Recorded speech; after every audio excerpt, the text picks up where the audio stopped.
여러분, 상상해 보십시오. 당신의 집 지하 주차장 안면이 있는 사람을 만나러 갔습니다. 그곳에서 갑자기 두 남자가 나타나 당신의 목을 줄로 조르기 시작합니다. 알루미늄 배트가 당신의 얼굴을 내리칩니다. 한 번, 두 번, 세 번. 피가 콘크리트 바닥에 떨어집니다. 그리고 당신은 차에 실려 어디론가 끌려갑니다. 200km 떨어진 깜깜한 야산으로. 이것은 영화 속 이야기가 아닙니다.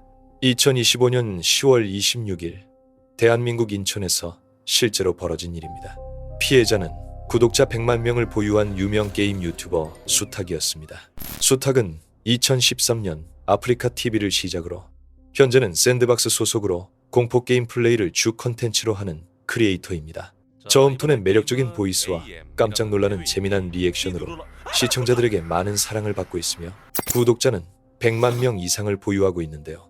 2023년 어느 날 유튜버 수탁의 이메일함에 한 통의 메일이 도착합니다. 발신자는 자신을 중고차 딜러이자 슈퍼카 렌트 업체 운영자라고 소개했습니다. 메일의 내용은 이랬습니다. 공인이라는 이유로 차를 구매할 때 어려움을 느끼지 않으시나요? 불미스럽지 않게 깔끔하게 처리하려 노력하고 있습니다. 연락 주신다면 최선을 다하겠습니다. 평소 차에 관심이 많던 수탁은 나쁘지 않다고 생각하고 연락을 취했는데요. 딜러와의 관계도 문제가 없었고 그저 구매자와 딜러, 그 이상도 이하도 아닌 사이였죠. 하지만 시간이 흐르면서 이상한 일들이 벌어지기 시작합니다. 수탁은 이 딜러를 통해 새로운 거래를 진행합니다. 자신이 소유한 페라리에 2억 5천만 원을 얹어주면 차를 스위칭 해주겠다는 딜러의 제안이었습니다. 수탁은 차를 먼저 딜러에게 맡기고 리스비 선불금도 지불했습니다. 그런데 약속한 새 차는 오지 않았습니다. 더 이상한 일이 벌어졌습니다. 수탁 명의로 과태료 고지서가 날아오기 시작한 겁니다. 통행료 미납, 과태료. 분명 자신이 운전하지 않은 차에 대한 고지서였습니다. 이상하다. 수탁이 딜러에게 연락을 취했습니다. 차량이랑 돈 돌려주세요. 하지만 딜러는 제대로 된 답변을 주지 않았습니다. 연락도 뜸해졌습니다. 때로는 완전히 잠수를 탔습니다. 우여곡절 끝에 차는 겨우 되찾을 수 있었는데요. 하지만 주행거리는 4,000km나 늘어나 있었습니다. 그리고 2억 5천만 원은 돌려받지 못했습니다. 수탁은 계속해서 돈을 돌려달라고 요구했습니다. 티격태격하는 날들이 이어졌습니다. 그러던 2025년 10월 19일 딜러에게서 갑자기 연락이 왔습니다. 돈을 줄 테니 알려준 주소로 오라는 것. 하지만 딜러가 보내온 주소가 뭔가 익숙치 않은 곳이라 수탁은 해당 주소를 검색해봅니다.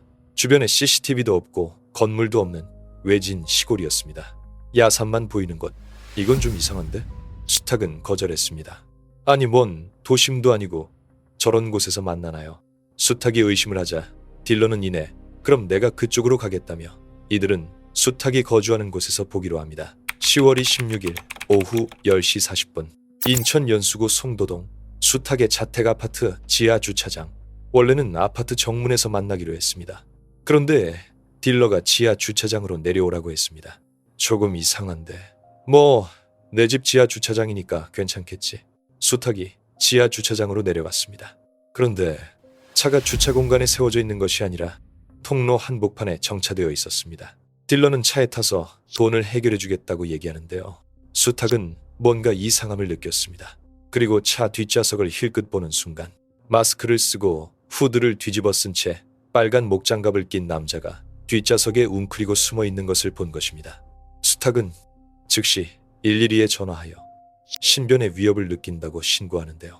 경찰에 신고한 것에 조급해졌는지 갑자기 뒷좌석에 있던 놈이 뛰쳐나와서 준비해둔 줄로 수탁의 목을 조릅니다. 알루미늄 배트가 얼굴을 가격하며 지하 주차장 바닥 곳곳에 피가 튀었습니다. 수탁 변호인의 말에 따르면 저 차에 타지 않아야 내가 살 수 있다는 생각으로 안간힘을 썼다고 합니다. 하지만 2대1은 역부족이었습니다. 결국 수탁은 차에 실리고 손은 케이블 타이로 묶였습니다. 그리고 차는 출발했습니다. 어디론가. 딜러는 운전을 했고 다른 한 명은 뒷좌석에서 계속해서 수탁의 얼굴을 때렸습니다. 귀에 피가 들어갈 정도로 맞았다고 하는데요. 나 이런 일 많이 해봤어. 솔직히 죽이고 장기 판 다음에 돈 받고 뜨는 게 나은데 봐주는 거야. 지금 돈 얼마 있어? 현금 얼마 있냐? 몇억 있습니다. 이러면 안 되는데. 이 형은 한 10억 정도 노리고 온 거다. 네가 말한 정도의 돈이면 그냥 죽는다. 대출을 받아서라도 돈을 마련해 차는 계속 달렸습니다. 2시간 넘게 어디로 가는지도 몰랐습니다. 그리고 차는 충청남도 금산군에 가로등 하나 없는 한 야산에 도착합니다. 수탁의 머릿속은 공포로 가득 찼습니다. 하지만 다행히도 피해자의 신고를 받고 출동한 경찰이 CCTV로 범행 차량을 확인 후 이들을 추적해 따라잡았습니다. 결국 사건 발생 4시간 만인 27일 새벽 2시 30분 납치범들은 체포됩니다. 수탁은 즉시 병원으로 이송됐습니다. 안화골절, 얼굴 골절, 머리, 복부, 어깨 등 전신에 걸친 타박상, 좌측 약지 골절, 얼굴 부위 찢김, 생명에는 지장이 없었지만 중상이었습니다. 범인 2명은 20대 남성과 30대 남성, 그중 20대 남성이 바로 수탁에게 2년 전 이메일을 보냈던 중고차 딜러였습니다. 그는 중고차 만수카라는 이름으로 유튜브 채널도 운영했던 것으로 밝혀졌습니다. 현재는 채널이 삭제되었는데요. 구독자 600명도 안 되는 소규모 채널이었습니다. 여기서 더 충격적인 사실이 밝혀졌습니다. 이 딜러의 인스타그램을 확인한 결과 수탁 말고도 여러 유명 인터넷 방송인들을 팔로잉하고 있었습니다. 마치 희생자를 물색한 흔적처럼 보였습니다. 그가 일했던 중고차 매매 단지는 이전부터 소속 딜러들이 사기꾼, 양아치들이다라는 악평으로 가득했습니다. 10월 29일 범인들은 구속 전 피의자 신문을 받기 위해 법원에 출석했습니다. 피해자를 살해하려 했습니까? 아니요. 하지만 경찰과 검찰의 생각은 달랐습니다. 준비된 둔기, 케이블 타이, 목을 조르기 위한 줄, 그리고 200km 이동. 무엇보다 범인들이 한 말들, 죽이고 장기 판다, 10억 없으면 죽는다. 이 모든 것은 명백한 살인 의도를 보여주는 증거였습니다. 인천지방법원 판사는 2사람에게 도주 우려가 있다고 판단하여 구속영장을 발부했습니다. 변호사들은 이들에게 특수강도 살인미수 혐의가 적용될 가능성이 높다고 보고 있습니다. 사건 당시 온라인 커뮤니티에서는 피해자가 수탁이란 추측이 돌았습니다. 현장에서 공개된 차량이 수탁의 페라리와 일치했고 거주지가 인천 송도라는 점, 나이와 직업이 모두 일치했기 때문입니다. 지난 10월 29일 수탁의 소속사 샌드박스 네트워크가 공식 입장을 발표했습니다. 해당 피해자는 수탁이 맞고 현재 병원에 입원하여 수술을 기다리고 있으며 치료와 회복에 전념하고 있다는 내용이었는데요. 평소 공포게임을 많이 하여 의심과 추측이 많았던 게 다행이다라는 반응도 있는데요. 확실한 건 수탁이 납치되기 전 경찰에 신고하지 않았더라면 정말 비극적인 일이 일어났을 수도 있었다는 겁니다. 수탁의 커뮤니티에는 이해 안도하는 팬들의 응원 댓글이 쏟아지고 있습니다.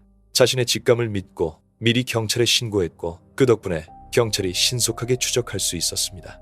만약 그가 신고하지 않았다면, 만약 경찰이 조금만 늦게 도착했다면 우리는 지금 전혀 다른 뉴스를 보고 있었을지도 모릅니다. 이 사건은 우리에게 많은 것을 생각하게 합니다. 온라인에서 만난 사람을 얼마나 믿어야 할까요? 거래관계는 어디까지 안전할까요? 그리고 인간의 탐욕은 어디까지 갈 수 있을까요? 본인의 채무를 갚지 않기 위해 계획적으로 한 사람의 목숨을 빼앗으려 했던 2 남자. 적반하장도 모자라 잔악무도한 이들에게 강력한 형벌이 나오길 바랍니다. 그리고 무엇보다 수탁님의 빠른 회복을 기원하겠습니다.